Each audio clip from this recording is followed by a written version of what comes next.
Hey, it's Nikki Llewellyn, and you're on Gut Plus Science. This podcast is on a mission to increase engagement at work. And on this show, we equip CEOs and people-first leaders of all levels to make impact. Let's get to it. How many of you are familiar with spiritual intelligence, or SQ? It's a powerful component to the work in EQ, or emotional intelligence, that I feel like I'm always working on. We talk a lot about on this show, and I'm so intrigued by SQ work. And this guest that I have with me today has witnessed the magic of the two of these practices making huge impact on human lives, particularly workplace change. Lynn Durham is the founder of Create Magic at Work and a UC Berkeley certified executive coach. Amy teaches the 21 skills associated with spiritual intelligence. I was so fascinated by her teachings, and I think you're going to feel the same. She is really passionate about creating magic at work and equipping leaders with new ways to lead. Ready to learn some new stuff and get inspired? Let's do it.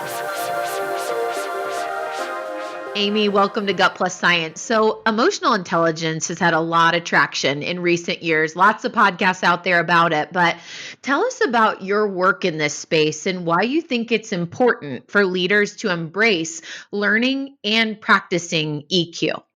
I've done a lot of work in the EQ space in my corporate executive job, where I sort of helped my employees skill build in those areas. And then when I left that job, I realized there was something a little bit more that we'll get into later. But let me go back to your question. So the EQ piece is critical in the workplace. It trumps IQ every time in leadership. And you're right, it's been discussed a lot in the past few years, but it is a critical skill set that you need to learn. You need to learn to be self-aware of your emotions. You need to have an emotional management strategy, and you need to learn how to build connections in the workplace. Typically, if you take a look at the adult development theory, our brains are developed enough to explore EQ around our early to mid 20s. And again, there's going to be exceptions to this, right? Because we're all human. That's the time in your life where you can actually really start exhibiting compassion.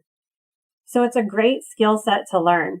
And I love to train in EQ. I'm an emotional intelligence practitioner.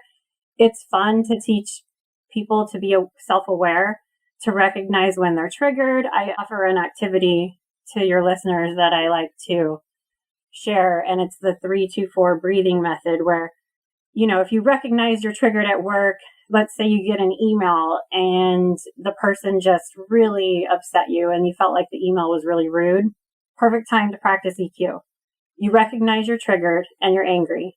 You do the 3-2-4 breathing method, which is you inhale for 3 seconds, you hold for 2, and then you exhale for 4. You can do that over and over.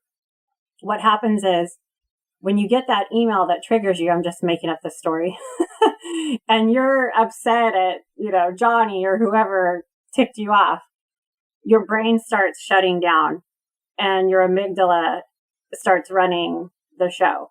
And you kind of start getting into this fight, flight, or freeze part. If you can start doing that breathing within 6 seconds of the time that you notice you're triggered, you'll start opening up the neocortex of your brain. And you'll have more creative, calmer reactions to what's going on around you.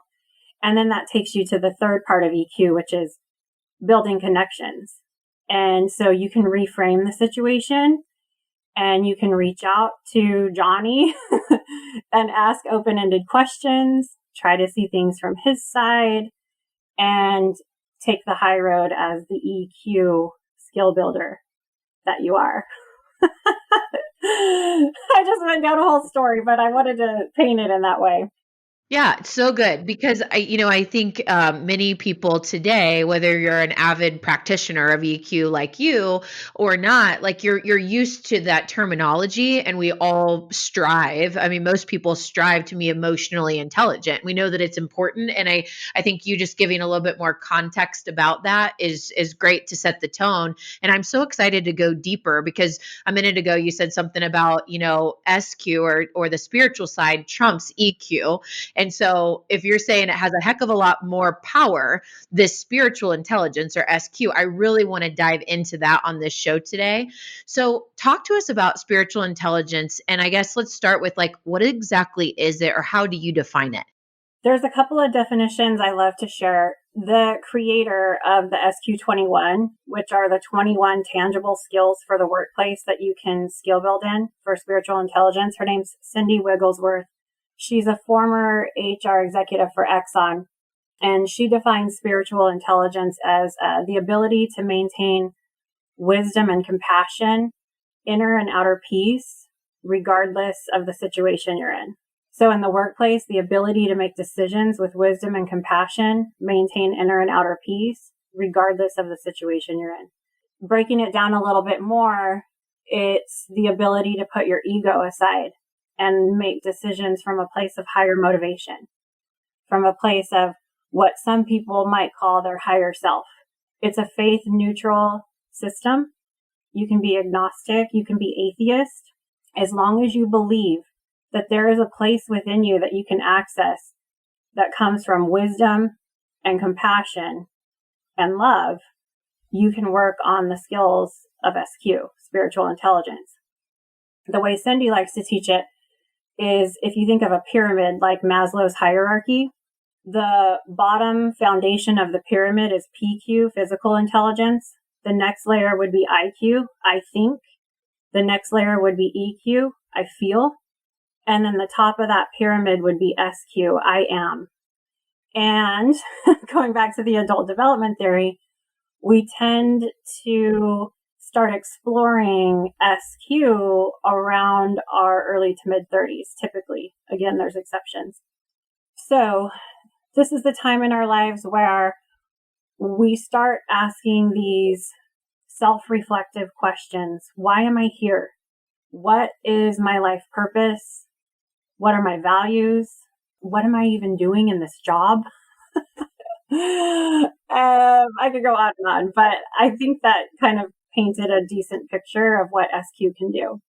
I love that visual representation and I love systems. And so for me, I've never heard it that way because I'm seeing this pyramid that for me, I operate a lot with a life wheel. I talk about that a lot in this show, and it helps me see the whole picture of myself and all the areas or the hats that I wear and what I have to balance, and like just see that visually so that I can tap into where am I depleted right now, right? But then this is so foundationally important because in order to get here, if someone listens to this podcast and they're like, I want to work on my spiritual intelligence and letting go of my ego and really just, operating at a higher vibe.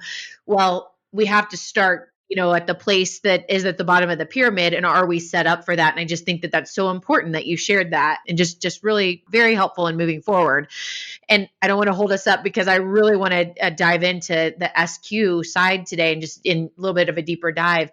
You shared that there's 21 skills associated with spiritual intelligence. So I personally want to know all of them, but I also know we're on a recording and doing a short podcast. So how do we do this? Do we go into all of those, or do you want to share at a high level to kind of give us an overview so that we can understand what that looks like? So it's kind of like if you're familiar with Daniel Goleman's EQ model, he has 4 quadrants. So this would be similar. There's 4 quadrants in the SQ21, and they basically comprise the 21 skills. The first 2 quadrants are more like the inner work that you would do. So quadrant 1 is like, are you aware of your higher self versus your ego? Do you know your life purpose? Are you aware of your values? Are you aware of your worldview? Are you aware your worldview isn't the only worldview? That's an interesting one, right? The second quadrant is universal awareness. And that's where the assessment kind of asks you a laundry list of questions, and it helps kind of rank where you sit on your awareness of the interconnectedness of life, the worldviews of other people, the limitations of human perceptions and things like that. And then when you get into quadrant 3 and 4, that's the self-mastery, and then your presence as a leader. So that's the time where others are starting to recognize your display of these skills. if you will. And I can go to a few skills in particular and just share some interesting things. Every time I have an executive leader take the SQ21 assessment to see where they rank and maybe hone in on what skills resonate with them and what they want to work on, you can pick a skill to work on for a day, a week, a month, a year. You can say this skill doesn't mean anything to me. I don't really care. Whatever you want to work on and resonates with you. But, or I should say, and almost every executive leader I have worked with wants to talk to me about skill 19. I never lead a client to a particular skill. I let them ask me. And just coincidentally or synchronistically enough, they always want to talk about skill 19. And skill 19 is making compassionate and wise decisions. And it's just so, it's actually really positive that these leaders want to talk about that, right? How can I make compassionate and wise decisions? How can I do better at that? And typically what I'm finding is that clients are coming up on two different sides of the equation there. I have clients that aren't making compassionate and wise decisions for themselves as leaders. So they're the leader that is overextending themselves, is spending a ton of time on the phone with their employees, letting them vent to them, taking on extra work so their employees can have the weekends off, almost like the martyr, right? But they're burning themselves out, trying to show that they're this empathetic leader. The downside to that is they're not making wise and compassionate decisions for themselves, and they're going to burn out. And then on the flip side of that, I'll have leaders that come through that, oh my gosh, I just can't stand, working with this person. They really get on my nerves, or I can't believe this person. Okay, this person did this. My coworker completely just left us with a project that he was supposed to finish. And who does that? And I'm so upset. And so then we walk through the flip side of that, which is reframing the situation, rewriting the story in our head of why this person did that, because we're making it up in our head anyway. And so the compassionate exercise on that side is you close your eyes, you envision that person, and you say, just like me, this person is trying to seek joy in life. Just like me, this person is trying to avoid pain and suffering. Just like, and you go through it all in that way. That's one exercise I offer for the skill 19. So good, because you talked in the EQ portion too, and you said reframing as a tool, right? So I think that's a really good takeaway. Like whichever one you're practicing right now, having that as a habit in your back pocket for daily life. Like, how are you using reframing as a practice is just, you've said it on both sides. So I just think it's something great to note for all of us to think about. How are we doing that? And how can we do that better? How can we reframe to show up differently in these scenarios and feel differently about it? So really good. The other thing that I was going to ask, but then I heard you answer the question without me even asking is, okay, with 21 skills and lots to this spiritual intelligence, like how do you even get started? But you're saying there is an assessment out there. There's an assessment you can take that will help really laser in and help guide us on what comes first and second. Can you talk about that a little bit more? So the feedback from clients that take it are, they feel like it's a blueprint of where they are in their life right now. And it basically assesses you on the 21 skills, where you sit, and then it spits out a ton of results and recommendations that are unique to you and the way you answered the questions. And then I do a debrief after you take the assessment, and we walk through whatever skills resonated with you and have a conversation about them. That's why I honed in on skill 19, because everybody wants to talk to me about skill 19, which is so great. It's really cool. I've had people reach out to me. I'm working on this huge project. I'm hitting a wall. I'm going to take the assessment and just see what happens. It was the coolest thing. And this one particular client figured out that she needed to set boundaries with her supervisors. They had given her a huge project and she really wanted to come through. And every morning they asked her, what do you need from us? And through this SQ assessment and through the debrief, she realized tomorrow morning, I'm going to tell them, this is what I need. I need time to go to the gym, and I need time to not be in back-to-back meetings on Zoom, because I need space in my day for creativity and innovation to flow. And I get my best ideas when I'm on the treadmill. And tomorrow morning, when they ask me these questions, this is what I'm going to tell them. And that came from a debrief on skill 19. And she figured out that she needed to make wise and compassionate decisions for herself with boundary setting at work. And she completed the project, and it was a huge success. It was so cool to see. I've had a theme lately about building more white space in, or finding more time for shower moments, like, going on vacation, taking breaks, like being on the treadmill and just brainstorming on something that you're trying to get better at. It's amazing how much we get done when we're not in the minutia of on screen in front of our lists, doing the next thing on our calendar. And just like you shared right there, being on the treadmill, thinking about this a little bit differently. And she probably solved a problem that affected 5, if not 10 or hundreds of people, through that solution of taking that time to just think through that and how to show up differently, with that solution. So I just want to keep reiterating how important it is to take those break times and build them in, because I keep telling, that's for myself to hear, and I'm encouraging others to do the same. But Amy, I'd love for you to tell us about a leader. You don't have to disclose a name if you don't want to, no, not necessary, but share what leadership practicing excellence in SQ looks like. I feel like it was literally the story that I just shared. Somebody that this leader, right, clearly had high EQ. They were able to assess what was going on and be self-aware of their emotions. Something's not right here. I know I'm capable of completing this project, but I'm feeling burnt out, and I'm not being given the space to do it. Self-awareness, right? What's my strategy? Some people do the quick breathing method. This individual and their strategy reached out to a coach and decided to do the SQ21 assessment, and then build the connection with the EQ and communicate their boundaries to their supervisors.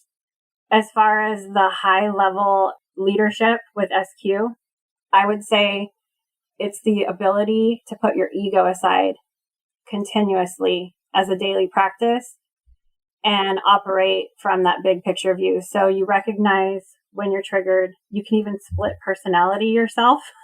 I know this sounds crazy, but separate wisdom Amy from toddler Amy.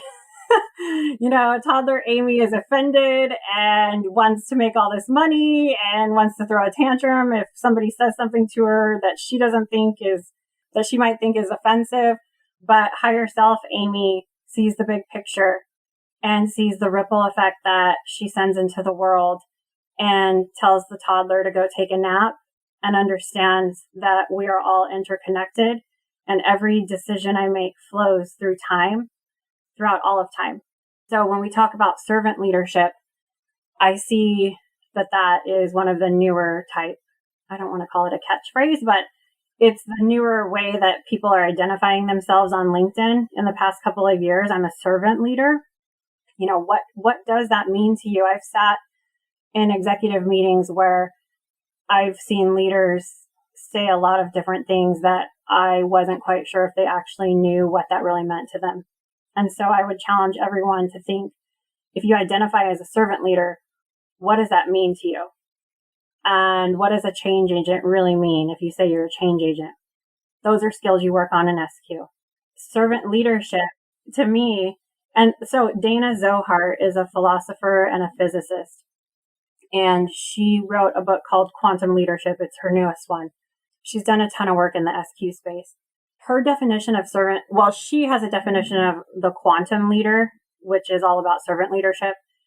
And it is so beautiful. I think it's unmatched. But she basically says, if you're a servant leader, you're not only serving your colleagues, your shareholders, your customers, your employees, you're serving humanity.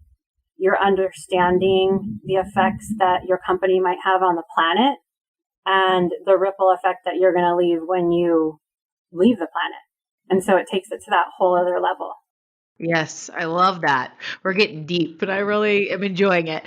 Right now I'm just thinking about, a foundational characteristic of leaders or humans that practice emotional intelligence and spiritual intelligence is self-awareness. We have to be tapped into how we're showing up, which, let's be honest, we're all in experience of people that don't really practice that at all, where it's like, really, the issue is you, and I've been there too, where it's like the issue is me, but I didn't see it. So, what I'm trying to say is that, you get to this place where it's like you build a muscle of self awareness. But I'm just curious about your thoughts on how do you get there? Like, what are the things that we do that over time build a muscle for us to be self-aware? And I'll throw out one as an example of something that I did that helped me, which was in my early 20s. I hired a coach. It was the first time I ever had someone in my life on a regular cadence giving me feedback that wasn't always warm and fuzzy. And then I just got into a place where what he trained me on is feedback is the breakfast of champions. And I still will remember that. I still always think that. And so that was one habit for me, is having a coach that would give me feedback. And then I just started to build that practice. But I'm curious, what are things that come to mind for you on how do we build that muscle of self-awareness? Okay, I have so many thoughts on this. And you're exactly right as far as like the weightlifting piece. So I'll give you just an example or a story that you can reference. It's all about skill building, and it's all about radical self-forgiveness, because we're going to make mistakes. And it's all about just trying every day. So it's like lifting weights at the gym. You don't start with a 50-pounder if you've never lifted a weight in your life, right? So what you can do is, this is a really funny example. You're at the grocery store and someone's in front of you in the fast checkout that has 20 items and it's supposed to be 15. And you're upset because they're holding you back, or maybe they're taking a long time to pay, or there's some sort of issue, and you start sitting there, gosh, why is this person, and they shouldn't have even been in this line. These are the small weights you can lift, right? Like the little everyday irritations. And then that's where you have the self-awareness right there. Okay, how can I rewrite this story in my head? Maybe this person didn't see the sign. Maybe they have someone sick at home and they're in a rush. I don't know what that is, but then you just rewrite the story. There's a huge piece in executive coaching that I utilize all the time, and it's the stay curious.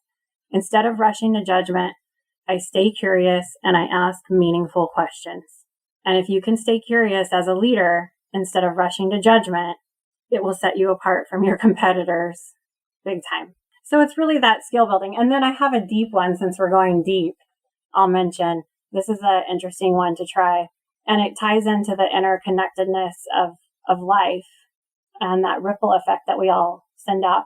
You can try this in your car when you're driving around. You just point. You don't have to point at people where they see you. I'm all point at everybody. But you just, in your mind, you look at who you're passing, or maybe the person sitting at the bus stop or in the street, and you say, I am that. I am. And you just keep looking at everyone. I am that. I am. And you just keep doing it. And for some universe magical reason, it helps you understand that we are all one, and it pulls you into your higher self space. So those are two tips that I would give you. I love this. And this could not have gone faster, because I'm like, oh, I have so many other things I want to dive into. So it might be another episode soon. But the last question before we transition into our lightning round is around, you work with leaders and really have a passion for impacting the workplace, which is so much of what we do on Gut Plus Science, driving stronger levels of engagement in places where people experience meaningful work. Give some examples of how workplaces that practice SQ operate differently. So it basically takes them into this quantum leadership space where they recognize that mistakes can lead to innovation, and that living on the edge of chaos can actually open you up to whole new possibilities. Most of us operate in a business system that's very Western. And it's very, what Dana Zohar likes to call Newtonian. We do A plus B and it gets us to C. People that can lead from the SQ space know that we might start a day, but we might go to Q and P and T, and that'll get us to C, which is where we wanted to be.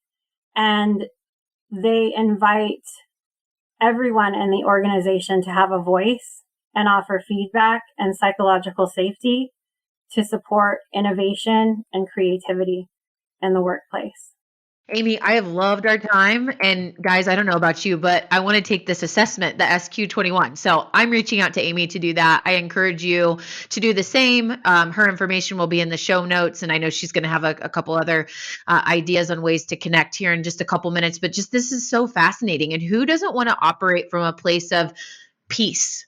Right. And putting our ego aside, who doesn't want to be there? I don't think anyone intentionally sets out to live in chaos or just live in their ego state that overtakes their life. Right. So it's just such a wonderful thing that if we all worked on this, it would truly change the world. Right. All of us together. So this has just been such an incredible episode. Thank you, Amy, for sharing just your heart and your passion. We're going to take a quick break, hear from our sponsor message today, and we'll come right back to our lightning round where we get to learn just a little bit more about Amy and the personal side of Amy Lynn Durham. We'll be right back. Gut Plus Science has just joined the People Forward Network. Gut Plus Science has been on a journey for 3.5 years, and we got inspired to create a global podcast network that captures the most incredible efforts of people first leaders and humans working on a meaningful mission. We believe that the workplace is the largest mission field for change, and the People Forward Network is the largest community of humans on a shared journey to live life full of meaning. We'd love for you to join the People Forward Network. There are all kinds of new shows and existing shows coming together under one umbrella to bring you the best content as a community on a mission. Can't wait for you to join us. See the link to peopleforwardnetwork.com in the show notes. Hey, it's Nikki back on Gut Plus Science. Had a lovely conversation today with Amy Lynn Durham all about SQ or spiritual intelligence. And now's the fun time to learn more about the personal side of Amy and maybe take away a couple of nuggets that we can try that she inspires us with. So, Amy, I know it's sometimes hard to pick your favorite book of all time. If you've got one, share it or share a favorite recent read. So my favorite book of all time is Deepak Chopra, Creating Affluence, The A to Z Steps to a Richer Life. I heard he wrote it on an airplane in like less than 2 hours. And it's a super quick read that you go through and ingest it into your consciousness in one read on how to create affluence in your life. What is your favorite hobby when you're not working? Yoga, meditation, and walking my Cavapoo, Mr. Bingley. And where's your favorite place to vacation? Oh gosh, it's been triple digits where I live every day in a row for like 30 days. We run to the beach as much as we can, which is a 2-hour drive from here. So right now it's the beach. And Amy, how can our listeners connect with you after the show today? My company is called Create Magic at Work. So all things Create Magic at Work, createmagicatwork.net is my website. And I love to connect with everyone on LinkedIn under Amy Lynn Durham. I do a weekly workplace message for everyone where I pull a message for your workplace or career from my journal prompt card deck. And I do it every week in a video and send a message out to everyone for their week. So I'd love for you to connect me on LinkedIn to see that. All right. As I said, this is so intriguing, this SQ world and all of these skills. And the little bit that we focused on today gave me so many key takeaways. So here's my truth you can act on. Number one, centering in focusing on peace and putting ego aside. So the home base of SQ and where we want to be is focusing on peace and putting the ego aside. And how can we apply that in how we show up? That's one of my key takeaways. Number two, I think it was skill 19, making compassionate and wise decisions. And such a great reminder on what are the things that I'm doing today to make compassionate decisions, being more curious and coming with empathy. I thought that was great. And number three, for a takeaway on reframing and the power of that and how can we get better, just making that a practice that we sharpen, reframing scenarios and conversations to show up in a more positive practice. And then I loved the final tip on what I was going to share today. I have like 15 that I'm looking at, but radical forgiveness of self is just so key to skill building and self-awareness. And it's just important for all of us to live in that place with ourselves so that we can show up as better leaders. Radical self-forgiveness. I love that. I'm going to write it, put it on my desk. Such a great episode. Thanks again, Amy. We'll see you guys next time.